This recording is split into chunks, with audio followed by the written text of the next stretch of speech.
कवितावली में लंका दहन से ली गई ये सूक्तियाँ बहुत ही सुंदर सी हैं। क्या कह रहे हैं? सबसे पहली चीज़ प्रसंग इसमें बताया गया है कि यहाँ पर हनुमान जी के द्वारा लंका में लगाई गई अग्नि और उससे व्याकुल राक्षसियों के बारे में बताया गया है। क्या है? बालद विशाल विकराल ज्वाल जाल मानो, लंक लीलवे को काल रसना पसारी है। कैदो व्योम विदिका बरे हैं धूम धूम धूम केतु, वीर रस वीर तरवार से उगारी है। तुलसी सुरेश चाप कैदो दामिनी कलाप, कैदो चली मेरुत किसान शशि भारी है। देखे जातु धान जातु दानी अकुलानी कहे, कानन उजरियो अब नगर पे जारी है।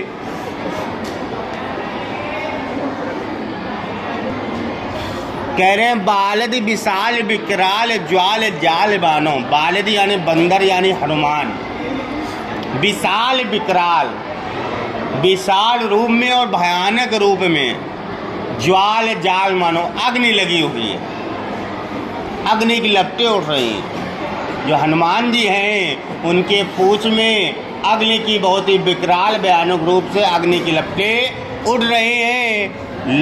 लंक के लीलवे को काल रसना पसारी है। ऐसा लग रहा है मानो कि जो काल रूपी है, काल जो आता है व्यक्ति को मारने के लिए, उस काल रूप ने इस लंका को खाने के लिए अपनी जीव को फैला दिया है। ऐसा जो है वहाँ पर अग्नि, जो हनुमान जी के शरीर में पूंछ में अग्नि लगाई गई, वो इतनी तेज प्रज्वलित हो रही थी कि हनुमान जी ने उड़ उड़ के सारी लंका में अग्नि लगा दी। उसके बाद बता रहे हैं ऐसा लग रहा है मानो काल ने इस लंका को लेने के लिए अपनी जीवा यानी जवान को फैला दिया है पूरी लंका को खाने के लिए। ऐसा वहाँ का वातावरण लग रहा है। कैदो व्योम विदिका वरे भूम धूम केतु, अथवा एक तो ये लग रहा है, अथवा कैदो व्योम विदिका वरे भूरी धूम केतु, कि आसमान में बहुत से धूम केतु नामक तारे निकल आए हूँ, ऐसा प्रतीत हो रहा है।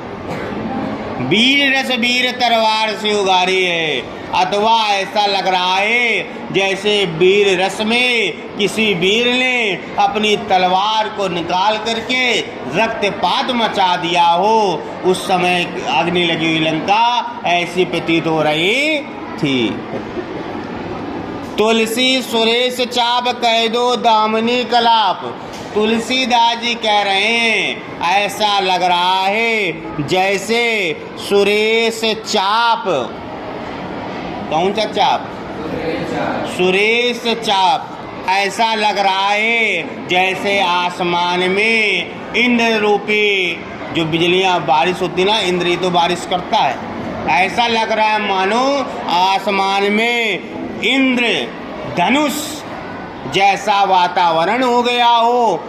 चाप लिखा हुआ, इसलिए सुरेश माने इंद्र, चाप माने धनुष, जिसमें चाप चढ़ाई जाती है। ऐसा लग रहा है मानो इंद्र धनुष सा वहाँ पर वातावरण हो गया हो, अथवा बहुत सी दामिनियाँ बिजलियाँ चमक रही हूँ, ऐसा वहाँ पर प्रकाश उत्पन्न हो रहा है। अथवा कैदो, कैदो यानी अथवा चली मेरु ते किसानों सरी भारी है, कि मेरु पर्वत से बहुत सी अग्नि की नदियां बह रही हों, ऐसा वहाँ का वातावरण लग रहा था।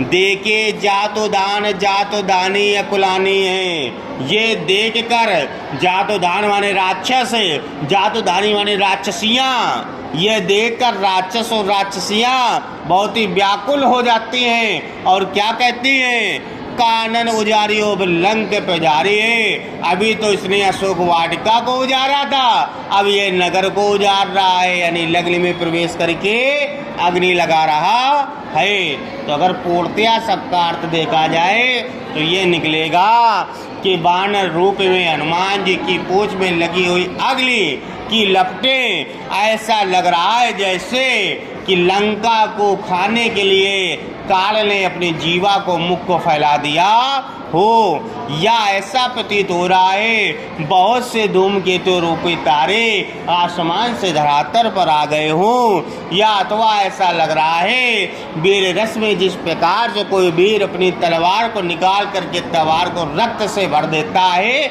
ऐसा वातावरण वहाँ का लग रहा था।